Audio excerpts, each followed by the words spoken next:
Hi guys, welcome to another episode of Rock Bottom Airsoft. It's good to see you again. If this is your first time here, then as always, it is good to see you and I hope you stick around. Anyway, well, first of all, Happy New Year to all you guys. I hope you had a great New Year celebration and I hope we have a really good New Year for Airsoft this year. Okay, well, I'm a bit excited today.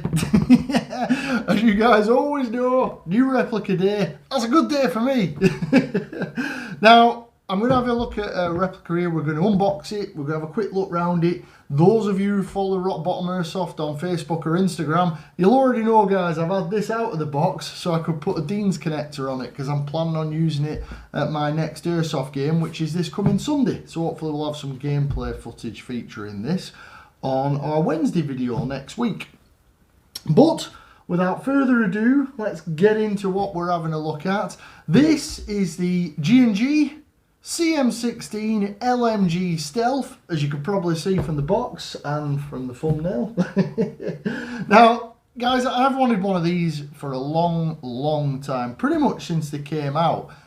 It's been on my wish list for replicas. Now, I know, guys, here at Rock Bottom Airsoft, as I always say, I like to do Airsoft more affordably. I have a confession to make. In my opinion, any LMG is not the more affordable side of Airsoft. Support replicas are not affordable. There are a couple knocking about that you can get for around about 250 British pounds, but I haven't heard great things for those particular replicas. And to be honest, guys, I don't generally hear great things for a lot of the support type replicas, unless you spend a lot of money and you do a bit of work yourself, which isn't what we go for here. But the only thing I don't have in my personal collection is an LMG replica. So I wanted to get something that, while still pretty high up on the price range, was relatively affordable in support replicas, but at the same time is supposed to run really good and is relatively easy to repair should you have a problem with it, which is what we're all about here, guys. So that's my disclaimer. I've paid a bit more for this than I would normally pay for one of my replicas. I bought this new. I got this from my home site at Tazball Airsoft, so thanks for them guys for getting hold of it for me. You can get these replicas from various suppliers here in the UK and in the US and around Europe. I'll put links in the description as to where you can get one of these if you do want one here in the UK. If you were looking to get one, looking at pricing, in the UK, you can get hold of one of these G&G CM16 LMGs.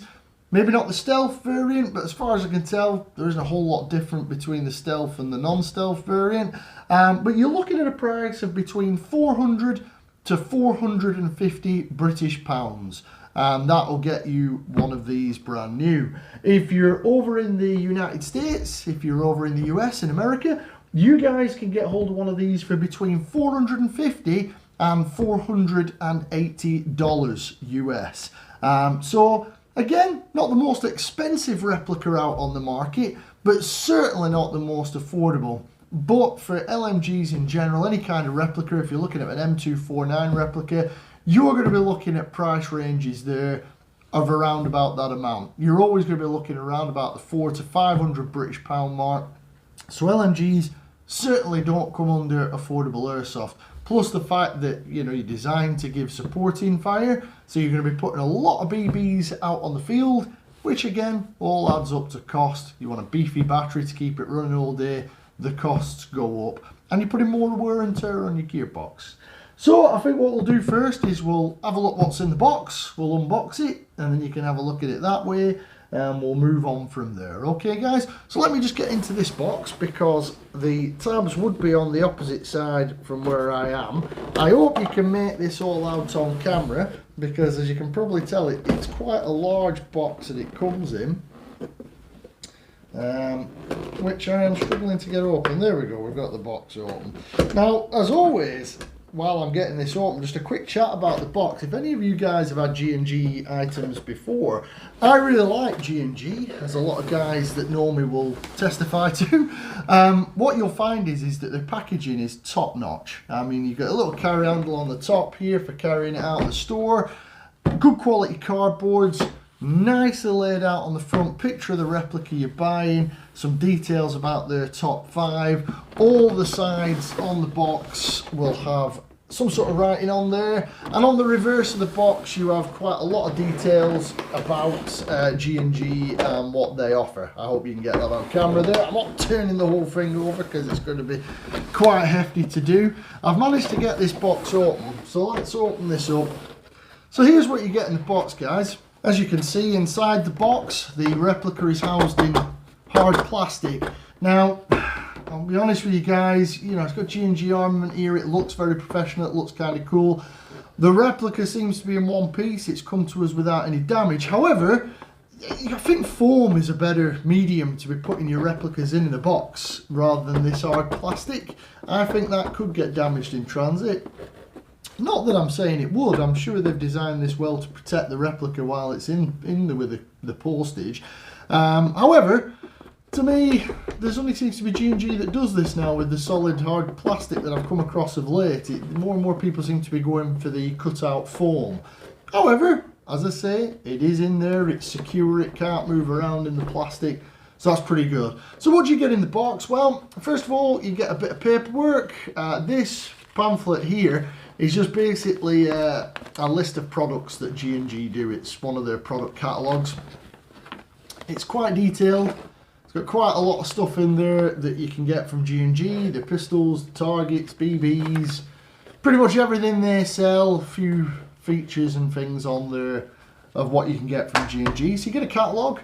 You also get a very nice instruction manual. The G&G armament instruction manuals are always very nice. You have a little bit of schematic about the replica that you're getting. Get some details about what this replica is and what this manual covers replica wise. And it also tells you a couple of details of what the replica includes. And again, as always, they're a pleasure to use these manuals. They're full colour. They give you a full breakdown of all the controls. Give you the usual warnings about not shooting yourself in the face and that kind of thing, and you get instructions on how to load the magazine, how to put the batteries in, how to adjust the hop up, pretty much everything you need to get using this replica. And again, really well put together, a troubleshooting guide, everything's colour and everything is well written and plain English. So it's a very nice manual, and you do get multiple languages in the manual as well, should your first language not be English. So you are well covered for getting to grips with using this replica. So you get an instruction manual included in there as well. You also get this big box magazine, which I think with this replica, because there's probably a lot of you will have told, I'm a bit late to the party with one of these. These have been out for a while now. As I say, I've wanted one for a while, so I thought we'd have a look at it together. But you may have seen other reviews from other YouTubers or even online or in forums and things like that. And it is true to say that this is a beefed up combat machine. It's an AR based replica that's beefed up to look like an LMG. However, I'm not totally down on that, and we'll get to that in a minute why I like it like that. But I think this magazine is one of the main attractions of it. This is a G&G bespoke magazine. This is AR based again. Don't know whether it'll work so well in other ARs. I've not looked into that, but that's something I can certainly try out for you guys. And if it does, you pretty much turn any AR replica into an LMG, but without the look. But this magazine is very expensive on its own if you want to buy a spare one. I think they can retail from anywhere from 120 up to 150 British pounds just for the magazine. It is electrically powered. We will go into detail about the magazine a bit more when we get to having a quick chat about it. But the magazine is a major advantage for this particular LMG. So you get that included. You also get a set of replica bullet link. Some 5.56 there. Very shiny. They are metal links. I think that the replica bullets there are plastic, which is probably why they're so shiny. But it does look very cool mounted on the replica, and that is basically all there for, guys. But with a lot of LMG replicas you buy, you'd have to go out and buy yourself a set of dummy rounds to make it look like it's got its chain in from the box mag. So those are included as well as part of the purchase. And the last accessory that we get as part of the purchase is the pop-out bipod. This is, you've probably used these before, guys. I've got one of these mounted on my G36 replica. Basically, press the button, the feet pop out, and it's a bipod. And when it's folded up like that, it's a front hand grip for your handguard.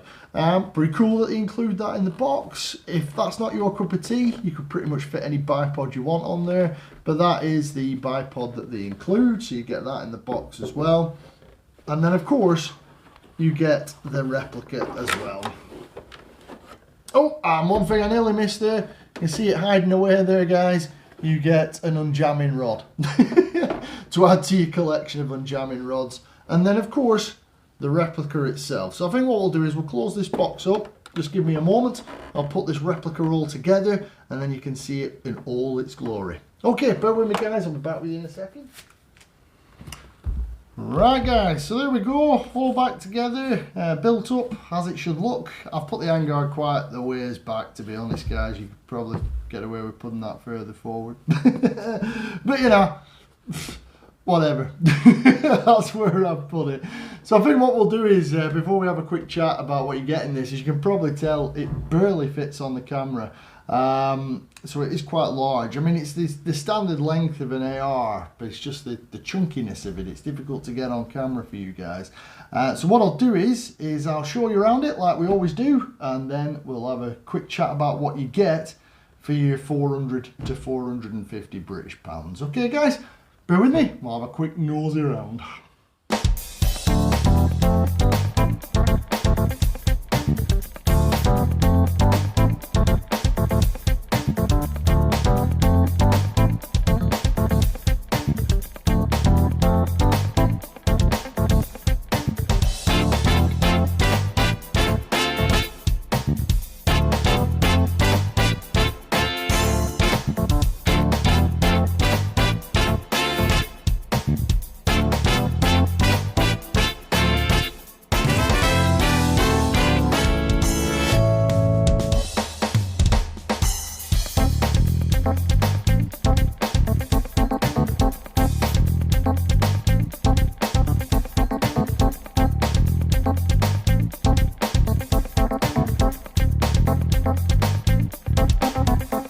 Okay, guys, so there we go. We've had a look around it as best I could. It is quite large to fit it on camera.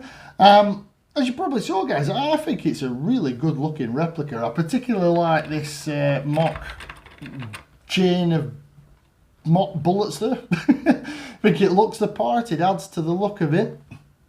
Now, looking at the replica as we see it now, some of the features that you get there is this top cover, as with a real world LMG lifts up. That's where you can put your mock and your dummy rounds, and then pop that back down, give you the real feel for it. But obviously all the loading takes place, as with most AR replicas, through the magwell in the base, just like any AR replica. This will run on standard AR pattern magazines, mid caps, high caps, anything really that you want to run in there, as with any AR lower. The magazine that comes with this replica, as we mentioned earlier, is one of the things that I think makes it a bit more special. This magazine can hold 2,500 BBs. It is electrically powered by CR123 batteries. Now it does say CR123 Alpha. From the research I've done, they're pretty much interchangeable, but you can get hold of both. They aren't the cheapest batteries in the world. You get two of those for around about £8 British, and that's what powers the magazine. Now the magazine is quite clever.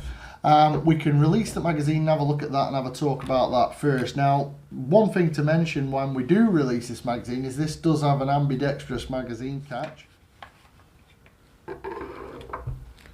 Sorry I had to cut there for a minute, guys. The magazine is not the easiest to get out in the world. It is quite tricky to get out. It's quite stiff. I think that's due to newness and due to the fact I got this pretty much in there. Now the magazine's quite clever. Like I say, it's powered. You basically take down this flap on the side here, and that reveals your compartment under there where you would place your CR123 Alpha batteries. To reload the magazine, it's basically just a massive high cap you unclip that there and you pour your 2,500 BBs into there. That's also what retains your dummy rounds as well. And then once this has got the batteries in, this battery is inert, if you like. It's not powered at all until you put the magazine in. And then when it goes into the magazine detent, the mag catch catches hold of it, it presses this button here, which powers the magazine on, and it starts winding immediately to create tension to load that first round. And as you fire the replica, it will maintain that tension on the rounds until the magazine is empty, without you having to do anything. Now, those of you who are well into your LMG type replicas will know that one of the big problems with LMGs is they can have finicky magazines, and the magazines can cause problems. From all the reports I've read on this particular box mag is that it works very well. Now that will remain to be seen when I test it out in the field and get it in some games, but I'm hoping for big things from this magazine, and this is one of the things that made me choose this G&G LMG is this magazine, just to try it out really and see if it's as good as some of the reviews I've read about it. If you don't like this camo cover that's on the box magazine, it is removable. You just remove these Allen headed bolts and the cover will come off and you can be left with plain black, or you can spray it or put whatever cover you want on there, I suppose. I quite like the cover, so I'm going to leave it on. I think that's the major difference between the Stealth and the normal one, is that this comes with this black camouflage rather than having the MTP on there. So the magazine is a major part of what makes this an LMG. As I say, you get the dummy rounds in there, which is great, but also this will feed, as you can probably tell with the replica itself, it will feed from any standard Stanag or AR pattern replica magazine. Mid caps, high caps, whatever you want, it'll feed off those. So that's the magazine, guys. The magazine is a major selling point for me on this replica. Other than that, it's pretty much just your standard combat machine fur. The entire build is polymer. The M-lock handguard at the front here is polymer.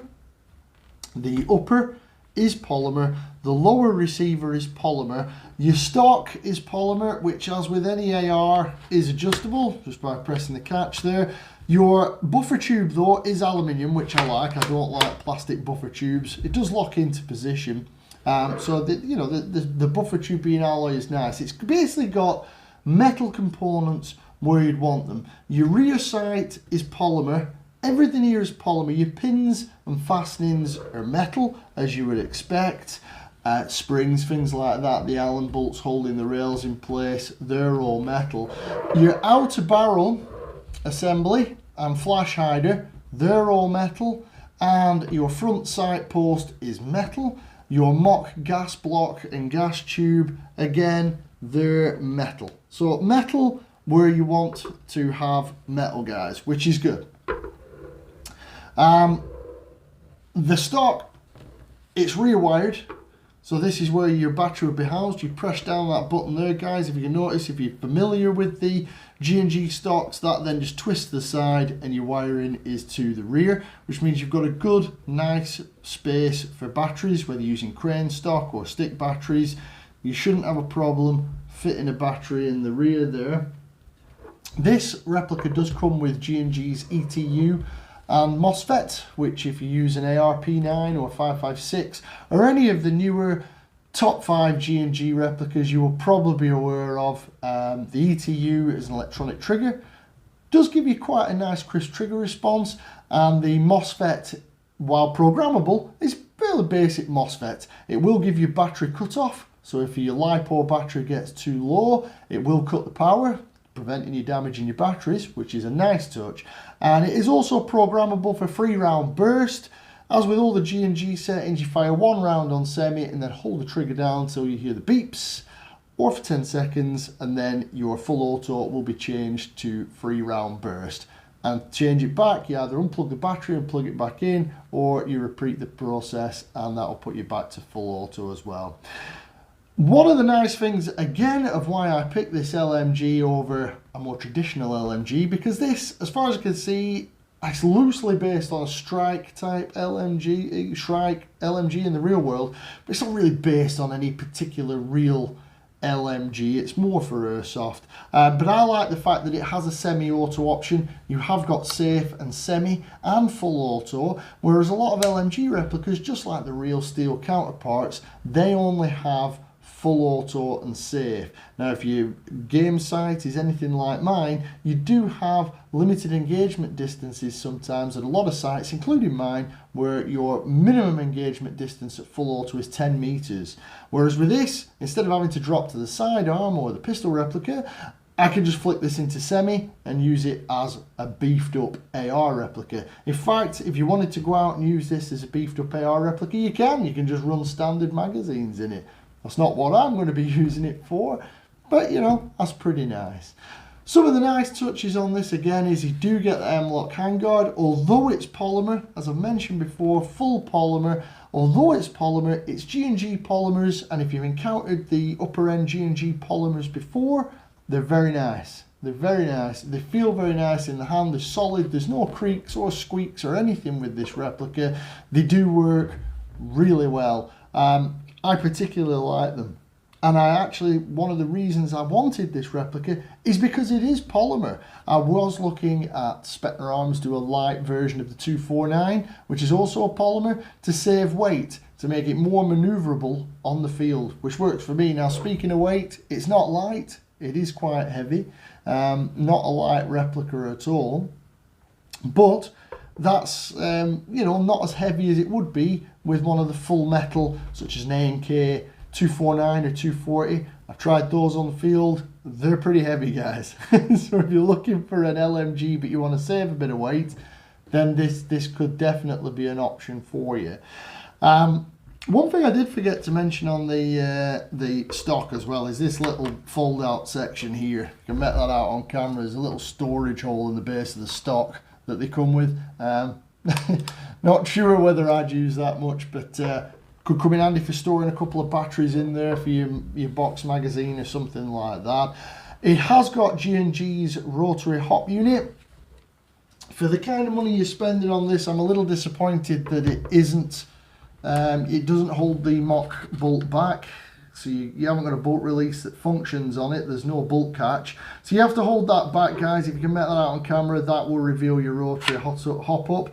And in order to get to that, use your fold down charging handle on the side there, which folds up or down. And that'll allow you to pull the mock bolt back and adjust your hop up.